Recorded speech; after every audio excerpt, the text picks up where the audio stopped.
Good morning, everybody. We're winding down camp now with a couple of days left here at St. John's Fisher. I think it's been a really good camp for us. Gotten a lot accomplished in the days that we've had, and there's still a lot more work to be done, obviously. And I think our guys are looking forward to today's practice. The weather's going to be good again, and should be a spirited practice after a day off, and we need to work for sure.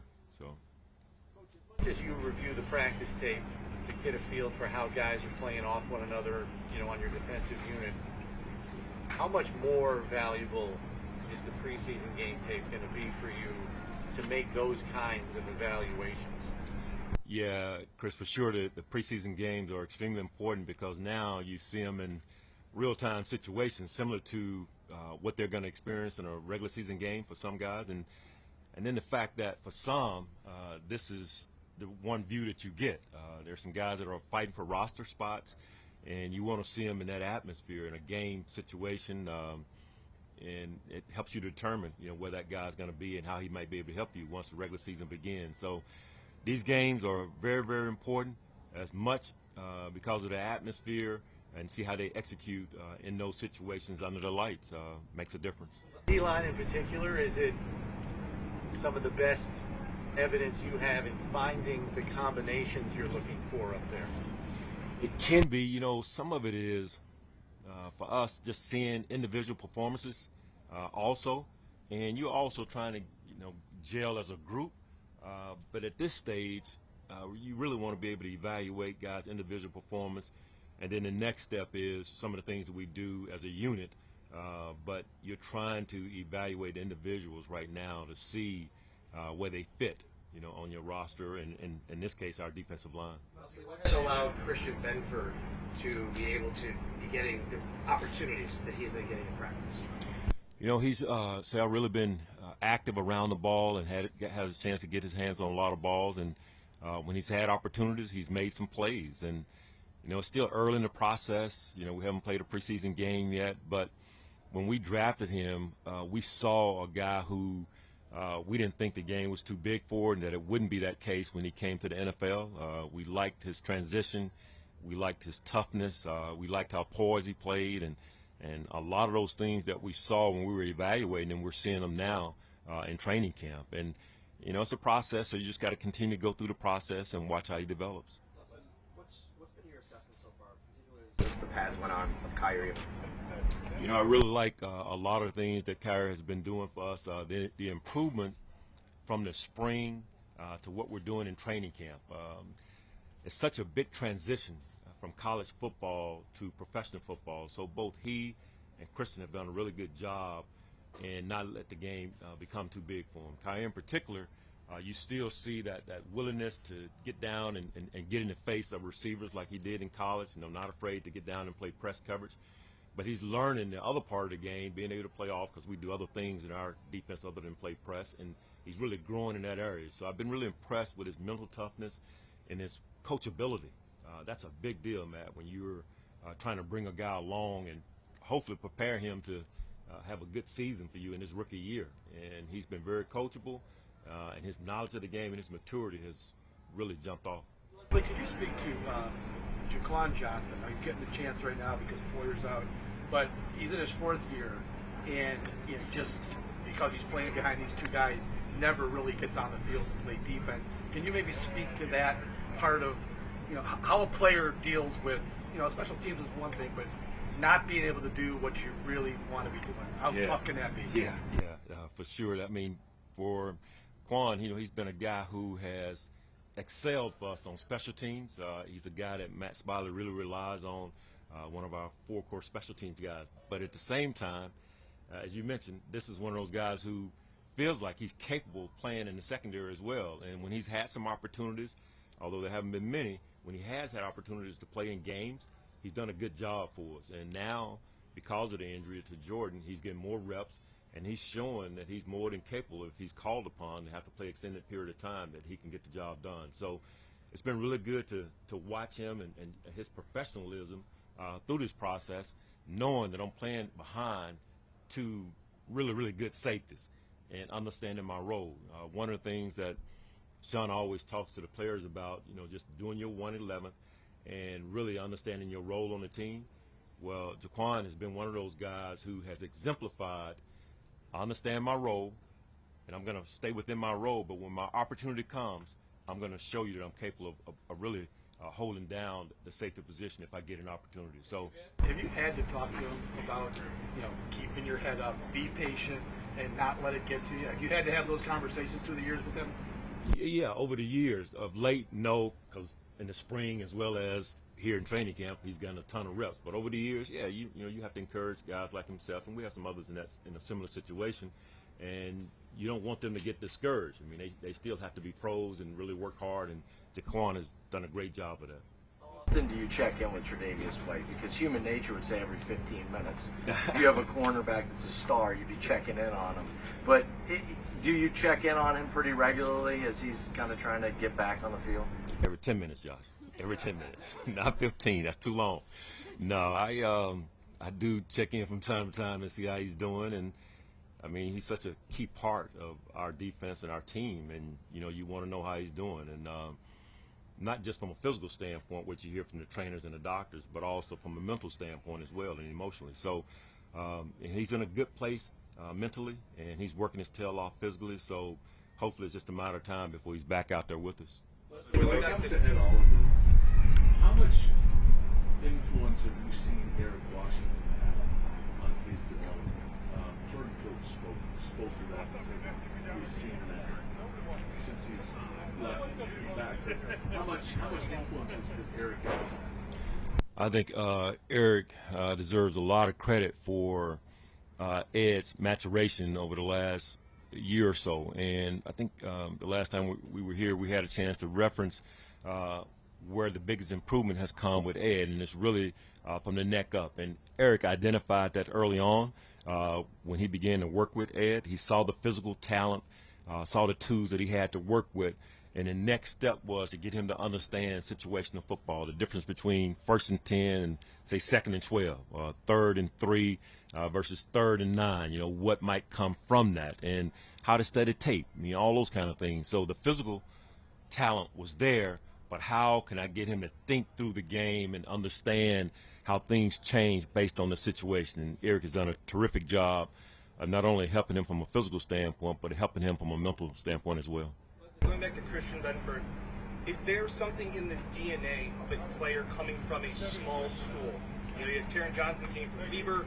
Is there something about them that you notice that's different than a guy coming from, say, a major Power 5 school?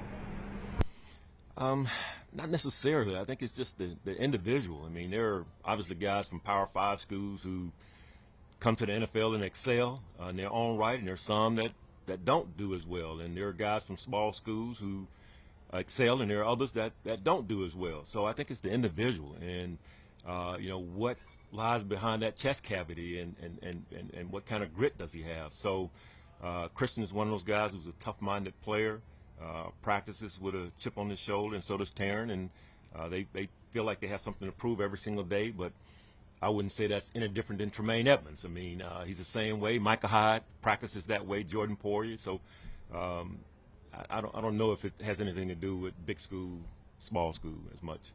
With those three young corners, Kaiir, Christian, and Dane all vying for time, I mean, because they're relatively inexperienced, is it maybe more of an emphasis to get them reps earlier in preseason to see what you have, as opposed to, like, all these other positions are mostly established? Yeah, it's going to be important, Joe, to try to get as many views as possible and put them in as many situations as we can. And we're trying to do that in practice. But for sure, the games are the next step. And so we want to put them out there and just see how they perform. It's such a critical piece to our success on defense. In our league, which is a passing league, if you struggle on the back end, it can make it really tough to get what you want out of your front. So when teams are able to be two-dimensional, balanced, it's hard. It's hard from a defensive standpoint. So we got to put them out there, get a lot of views, and then make a good decision by the time we get to September 8th. So you anticipate all three playing on Saturday then? Potentially. We're still going through that. We're going to talk about it some this afternoon and tomorrow as well. Leslie, you were a player before you became a Super Bowl champion. Your team had a pretty tough playoff loss the year before. What did you take from that loss, and do you see any parallels with what you're seeing here in Buffalo this year? Yeah, you're right. I remember a tough loss we had on the road in San Francisco the year before we won the championship, and it hurt, man. It hurt a lot. We really felt like going to that game, we were going to win that game, and we were the better team, and it just didn't work out. And I remember the plane ride, myself and my teammates, how disappointed we were, but also it was a motivator to come back the next season, really understanding how much of a grind it was and how hard it was to win a championship. And it kind of opened our eyes a little bit. And can I say that there are similarities with our team? Maybe. You know, we got some strong leaders on our team, and I know it sits in their craw that we haven't gotten beyond, gotten to the point where we want to get to, and that's getting to that Super Bowl and then winning the Super Bowl, because it's one thing to get there, you want to win it.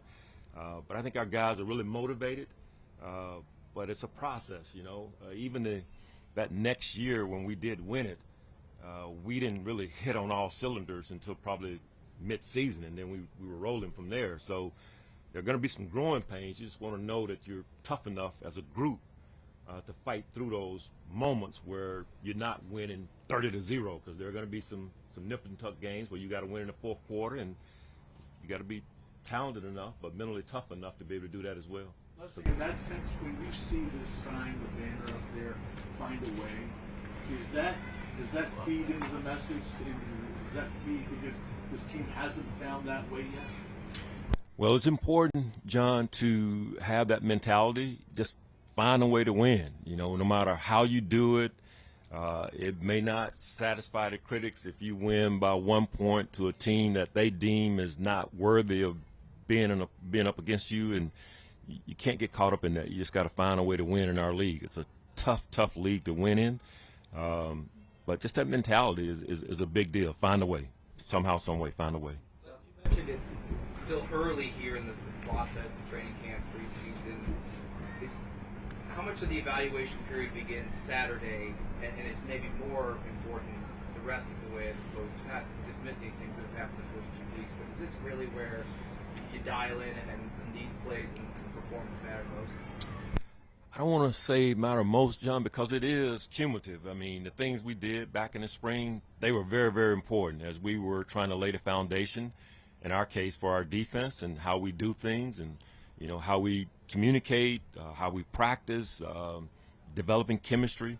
And then when you come to training camp, the physicality that you get that you don't get in the off season, that part of it as well. It's important. And then the next step, how you perform in actual games, you know, when it matters the most. So it's a process, and each step is important in that process. So I don't want to dismiss, as you mentioned, the things that we did back in the spring or what we're doing now. It's cumulative. Some guys are gamers, though. There are some guys who don't perform quite as well sometimes in practice, and they get out in the game, and you go like, man, this guy makes a lot of plays. And you got to be aware of that as well. First unofficial depth chart was released in the media guide, and Terrel Bernard was at middle linebacker behind Tremaine. I think when he was drafted, a lot of people talked about maybe fitting into that Matt Milano role a little because of his size. How do you guys view him, and has he shown proficiency to play multiple spots? Yeah, he has, Matt. He's shown the ability, and he has to be able to play multiple spots. We drafted him with that in mind, being able to play both inside and outside in case we got an injury. And we look at Terrell Dotson the same way, and the league is really becoming that way. You need guys that are versatile because of the chance of injury, and you don't want to be pigeonholed. And Terrell has shown that he can do both.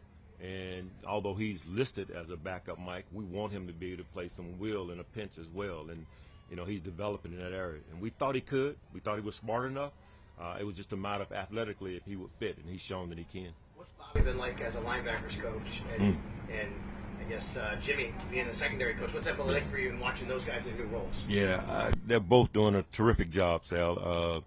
Their familiarity with our players definitely makes a difference. The fact that the guys already had a rapport with them prior to their switching positions, and they both seem to have really gelled with their groups. They both know the defense. They have a great knowledge of what we're trying to get accomplished, and the fact that they had built-in relationships with the players has made the transition pretty smooth. Leslie, what is it like to have a player in your defense who kind of elevates the confidence level of everybody else?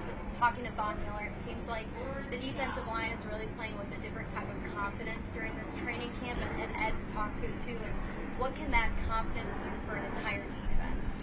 Well, so much of what we do, Matt, is confidence, because everybody's talented, and there are going to be things that happen in ball games that can affect that confidence, and you got to be able to remain confident when things aren't going the way you want them to go. And to have a guy like Von who's achieved so much, so to have a guy like that encouraging you and showing you the way, that increases your confidence, not only for the players but the coaches as well, to see a guy like him lined up on the field, and you just know that you're feeling confident that he's going to find a way to make a play, maybe to turn the tide when things aren't going right. So it means a lot, having a guy with his talent, but also playing with a great deal of confidence that kind of spreads throughout the defense.